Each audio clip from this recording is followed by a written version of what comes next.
Información precisa, completa, veraz, objetiva e independiente. Directo a tu pantalla. Voz de América en RCR 750.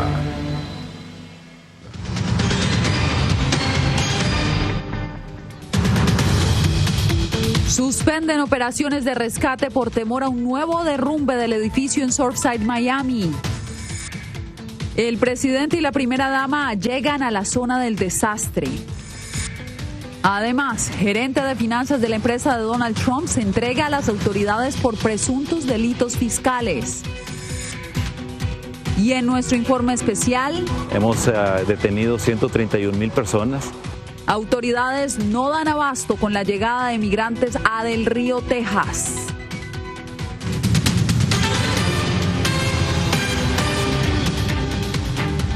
¿Qué tal? Aquí comienza El Mundo al Día. Gracias por acompañarnos. Soy Yasmín López. Por primera vez en una semana fueron detenidas las labores de rescate en la torre sur de Champlain Towers en Surfside, Florida. Este jueves las autoridades reportaron 18 decesos, mientras que 145 personas permanecen desaparecidas. José Pernalete está con nosotros en vivo. José, cuéntanos qué fue lo que ocasionó la suspensión de las actividades. Durante la movilización de escombros se ha utilizado maquinaria pesada, sobre todo en el área del estacionamiento de la torre siniestrada, y esto ha generado un registro de peligrosidad en torno a la fractura que se pueda generar bajo el soporte de las estructuras que aún se mantienen en pie, y puede representar tanto peligro para las personas que puedan permanecer con vida, así como también para los rescatistas que se encuentran allí trabajando en estos momentos. Veamos a continuación declaraciones de la vocera del Departamento de Bomberos del Condado de Miami-Dade, Erika Benítez. Hoy a las 2:11 de la mañana las operaciones fueron suspendidas temporalmente debido a preocupaciones por la estabilidad del edificio. La suspensión de estas operaciones fue basada en varias recomendaciones de ingenieros estructurales. La preocupación evaluadas incluyen 6 a 12 pulgadas de movimiento en una columna grande colgando de la estructura que podría caer, causando daños a las columnas de apoyo en el área subterránea del garaje. Además, un ligero movimiento en el piso de concreto en la parte trasera del edificio que podría causar un fallo adicional en esta estructura. También la gobernación del estado de Florida ha indicado sobre el balance en torno a la movilización de escombros que han salido de la área de zona cero. Veamos a continuación las declaraciones que diera en el día de hoy la vicegobernadora de Florida, Janet Núñez. Y por ejemplo, hemos podido remover más de 1.374 toneladas de lo que es todo lo que se está removiendo del sitio. Seguimos obviamente enfocados en la operación de búsqueda y rescate, y por eso estamos ofreciendo ingenieros y expertos con respecto a lo que es el edificio que no se ha colapsado. Eso es la preocupación más grande que tenemos ahora. Vamos a seguir coordinando para asegurar que lo que es las operaciones de búsqueda y rescate pueden volver a resumir. Por cierto, en estos momentos hay un balance y un análisis por parte de la Junta Local de Autoridades para evaluar la posible demolición controlada de esa estructura que aún se mantiene en pie. Yasmín. José, muchas gracias. Y precisamente el presidente Biden viajó este jueves junto a la primera dama al lugar del desastre para solidarizarse con los familiares de las víctimas, pero también con el equipo de rescatistas que durante una semana han trabajado sin cesar. Nos enlazamos en este momento con nuestro compañero Alonso Castillo, quien se encuentra en el lugar de la noticia. Alonso, cuéntanos qué fue lo que pasó.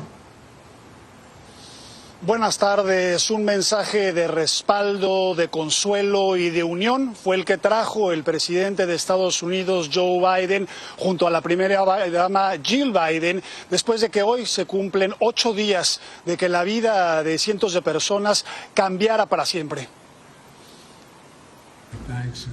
La agenda del presidente Joe Biden comenzó con una sesión informativa junto a la alcaldesa del condado de Miami-Dade, Daniela Levin Cava, el gobernador de la Florida, Ron DeSantis, y otros líderes. Creo que tengo el poder y lo sabremos en breve para poder pagar el 100% del costo del condado y del estado durante los primeros 30 días. El titular del Poder Ejecutivo también informó que hoy un grupo adicional de la Agencia Federal para el Manejo de Emergencias, FEMA, llegará para continuar complementando los esfuerzos locales y estatales. Lo que puedo hacer como presidente en términos de ayuda para cualquier cosa que se necesite. La alcaldesa del condado de Miami-Dade reconoció la ayuda del mandatario.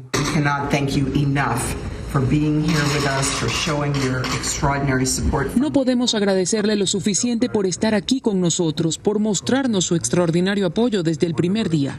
El presidente junto a la primera dama también se reunieron con rescatistas y algunos familiares de las víctimas del derrumbe que ha dejado al menos 18 muertos y 145 desaparecidos. Solo quería bajar y darles las gracias.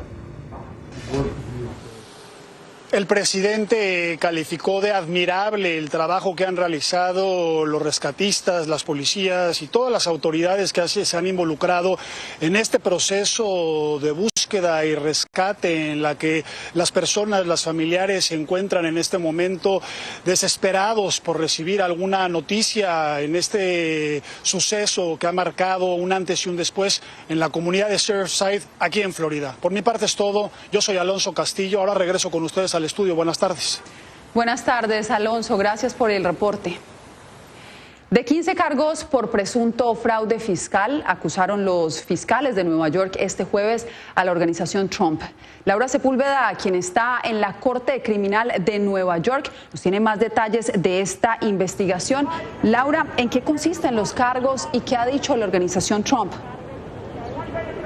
Yasmín, se trata de 15 cargos por fraude de impuestos, lo que quiere decir que se habría hecho pagos a varios de las personas que ocupaban cargos ejecutivos en la organización Trump y no se habrían registrado en esta contabilidad, lo que quiere decir que se les podrían haber hecho pagos por servicios públicos, por garaje, por otro tipo de gastos que se habrían generado y estos no habrían quedado registrados. Precisamente por eso es que se presentan estos cargos y aquí es donde el director de finanzas de la organización Trump tendrá que responder ante la justicia y se presentó precisamente este jueves durante las horas de la mañana para responder por dichos cargos.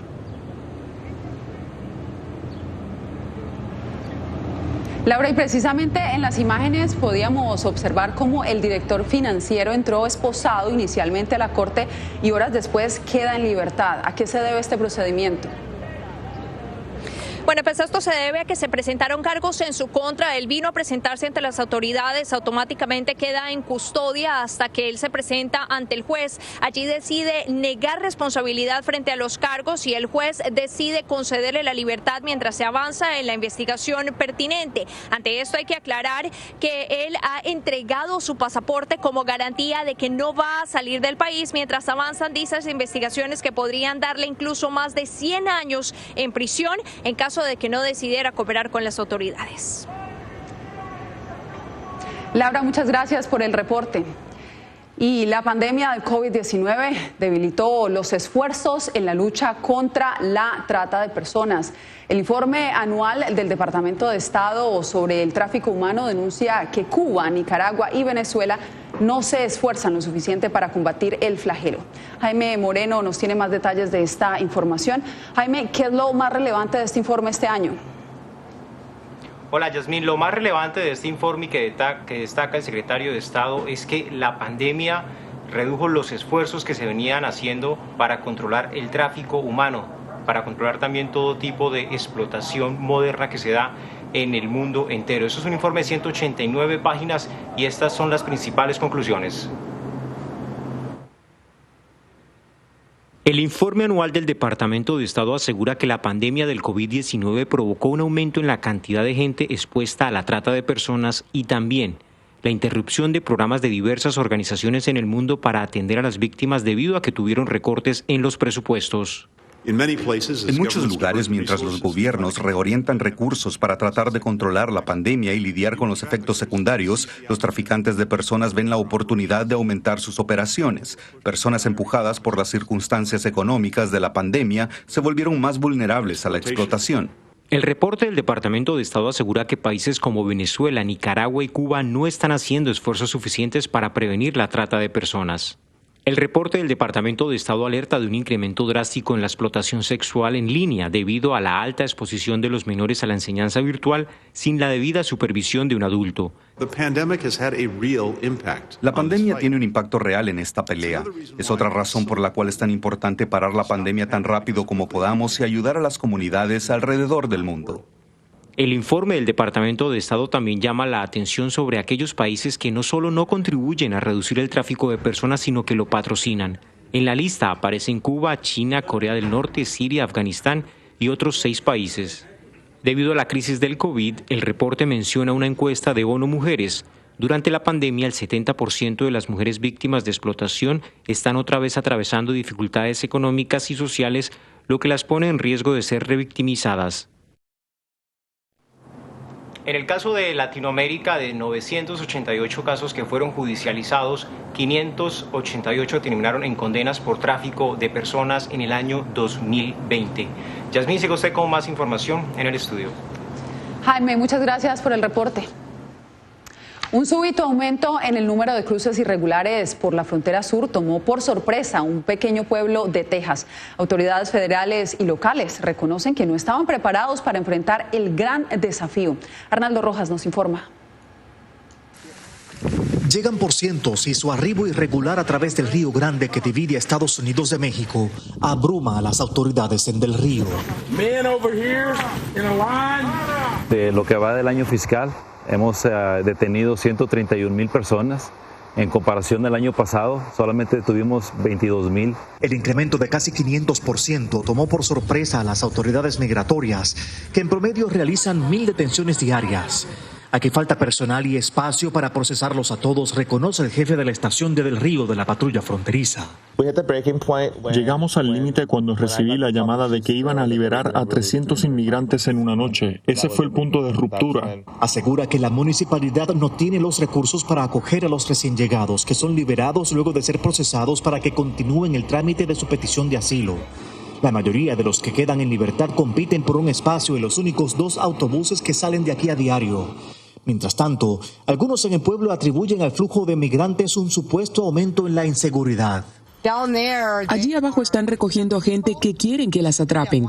Mientras los están recogiendo, probablemente acá estén los drogadictos queriendo cruzar. El alguacil de la región, sin embargo, niega que las estadísticas de la corporación policial reflejen un aumento en la actividad criminal en la región. Ellos traen su rollo, ¿verdad? Pero a mí no me han molestado para nada.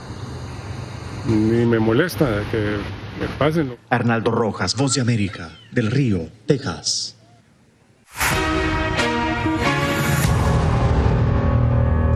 $2 millones de las dosis de la vacuna de Pfizer contra el COVID-19 fueron enviadas este jueves a Ecuador. Jorge Agobián nos informa que de las cerca de 20 millones prometidas por Estados Unidos a América Latina ya han sido adjudicadas 13 millones. 9 millones de dosis de vacunas contra COVID-19 fueron asignadas solo esta semana a al menos 5 países de la región. Honduras, Colombia y Perú ya recibieron los cargamentos, mientras que Ecuador lo hará este jueves, según lo confirmó la Casa Blanca a La Voz de América. Se espera que 1 millón de dosis provenientes de Estados Unidos arriben a Paraguay y unas 500,000 a Uruguay en los próximos días. Eso es solo el inicio. La contribución forma parte del compromiso estadounidense de donar 80 millones de su arsenal al mundo, y de ellas 20 millones a países de América Latina y el Caribe, donde los niveles de vacunación son preocupantes, según lo alertó la Organización Panamericana de la Salud. Solo una de cada 10 personas en América Latina y el Caribe han sido vacunadas plenamente contra COVID-19, lo cual es una situación inaceptable. De la lista de más de 14 países a los que Washington planea entregar vacunas a través del mecanismo COVAX de Naciones Unidas, aún no se han hecho los anuncios para Haití, Argentina, El Salvador, República Dominicana, Panamá, Costa Rica y otros países del CARICOM. La Casa Blanca aseguró el 21 de junio que las adjudicaciones serían antes de finales de junio, pero un asesor especial del presidente Biden explicaba el retraso esta semana. Lo que estamos esperando es finalizar los acuerdos que se tienen que firmar entre los países y las compañías, porque lo que queremos dejar claro es que si anunciamos algo, vamos a cumplir al 100%. No todos los otros países están haciendo eso. Jorge Agobián, Voz de América, Washington. Una nueva herramienta permitirá conocer en qué lugar de Estados Unidos hay mayor resistencia a recibir la vacuna contra el COVID-19. Sus creadores creen que la información ayudará a las autoridades sanitarias a enfocar sus esfuerzos en zonas específicas. Desde Los Ángeles, Verónica Villafañe nos da los detalles. Una nueva herramienta en línea que analiza datos de casi 33.000 códigos postales en los Estados Unidos muestra la disposición de las personas para recibir una vacuna contra COVID-19. Esta información podría ayudar a funcionarios de salud pública a cambiar su estrategia para alcanzar a los indecisos, explica el doctor Rafael Lozano. Cuando hacemos salud pública, tenemos que ir justamente a los rincones de la realidad y no verla desde un helicóptero. La herramienta fue creada por el Instituto de Métricas y Evaluación de Salud de la Universidad de Washington y el COVID Collaborative, usando datos de más de 6,5 millones de encuestados por Facebook. Encontraron que más del 50% de la población en 580 códigos postales no quiere vacunarse. En otros 6,000, más del 30% está renuente.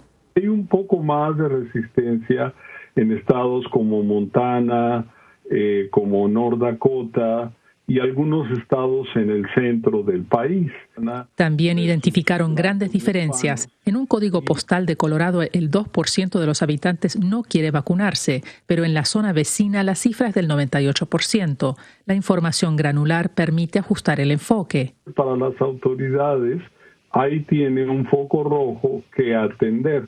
Ese es el propósito de esta herramienta. Al proporcionar datos tan detallados, la herramienta puede ayudar a concentrar esfuerzos en las zonas geográficas donde tendrán mayor impacto. Verónica Villafañe, Voz de América, Los Ángeles. Las donaciones de vacunas contra el COVID-19 han dado un alivio a la región centroamericana que avanza en su proceso de inmunización de su población. Sin embargo, Eugenia Sagastume nos informa que Guatemala está enfrentando problemas para adquirir las vacunas pactadas con Rusia. En medio de un repunte de casos, Guatemala enfrenta complicaciones para la adquisición de vacunas después de entregar un anticipo equivalente a $80 millones a Rusia por la compra de 8 millones de dosis de Sputnik V, de las cuales solamente han recibido 150,000. La ministra de Salud asegura que pidieron a Rusia la devolución del dinero o que se agilice la entrega. Les dimos plazo de 20 días. En ese tiempo ya vamos a estar cumpliendo los 90 días de las personas que se empezaron a vacunar. Mientras, el canciller asegura que Rusia confirmó la llegada de vacunas. Confirmaron el envío de 400,000 vacunas Sputnik V a Guatemala a finales de esta semana. Guatemala figura como uno de los países de Centroamérica con menos acceso a vacunas. A la fecha se han aplicado 938,000 dosis que representan el 5.6% de la población. Una situación similar se vive en Honduras, que únicamente ha vacunado al 6.7% de la población con 656,000 vacunas, y Nicaragua con 167,000 vacunas, que es un 2.5% de su población total. El Salvador es el país que ha logrado un mejor avance en la vacunación con más de 2.5 millones de dosis administradas. Le sigue Costa Rica con 2.4 millones de dosis y Panamá con 1.4 millones de vacunas aplicadas. Eugenia Sagastume, Voz de América, Guatemala.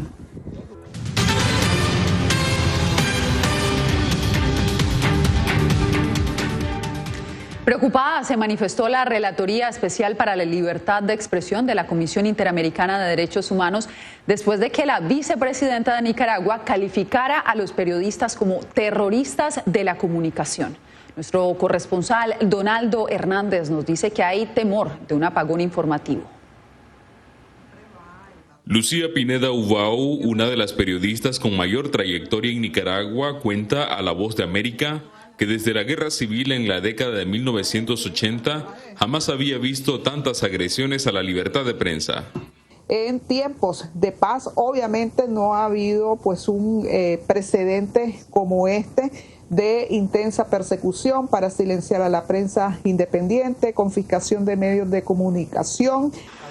El encarcelamiento de los periodistas Miguel Mendoza y Miguel Mora, así como los procesos de investigación que enfrentan otros reporteros, ha tenido un efecto perturbador, según defensores de derechos humanos. Un desplazamiento forzado del exilio de periodistas descarcelados, de opositores conocidos. Sin embargo, la vicepresidenta y primera dama Rosario Murillo ha definido a los periodistas con un calificativo: terroristas de la comunicación. Las personas creen que ser comunicador les da carta de impunidad. Tal señalamiento preocupa a la Relatoría Especial para la Libertad de Prensa de la Comisión Interamericana de Derechos Humanos. Un tono muy agudo que lastima las condiciones para el ejercicio de una prensa libre. Algunos especialistas en libertad de prensa advierten que Nicaragua se encamina a un apagón informativo, afirmaciones que son rechazadas por el gobierno del presidente Daniel Ortega. Donaldo Hernández, Voz de América, Managua.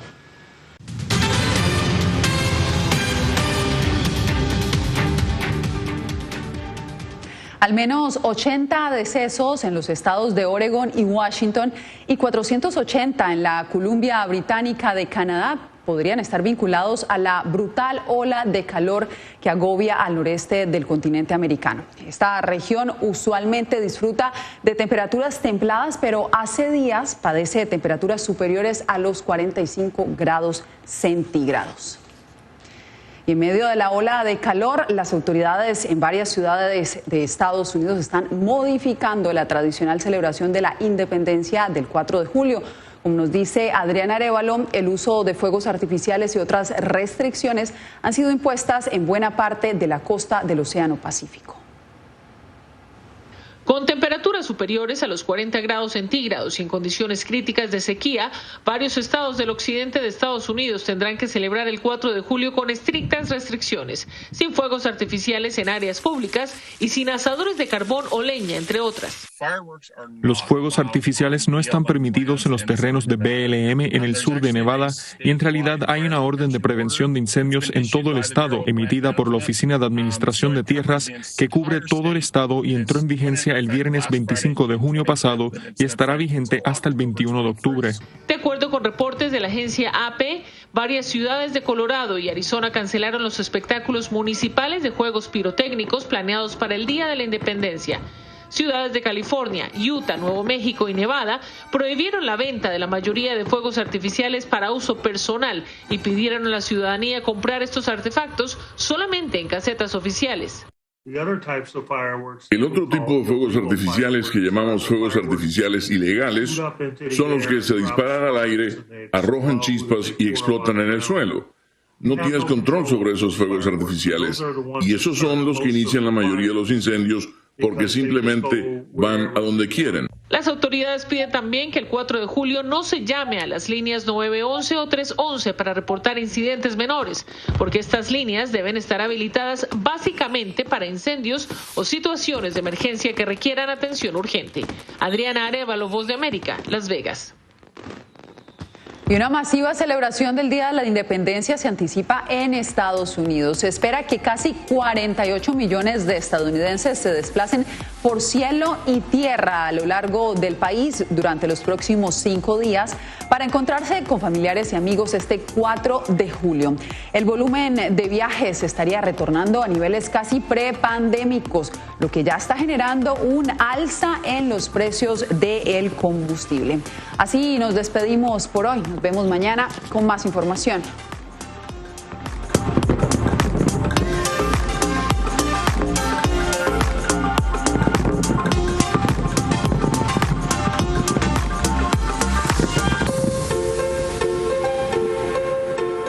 Radio Caracas Radio presentó Voz de América.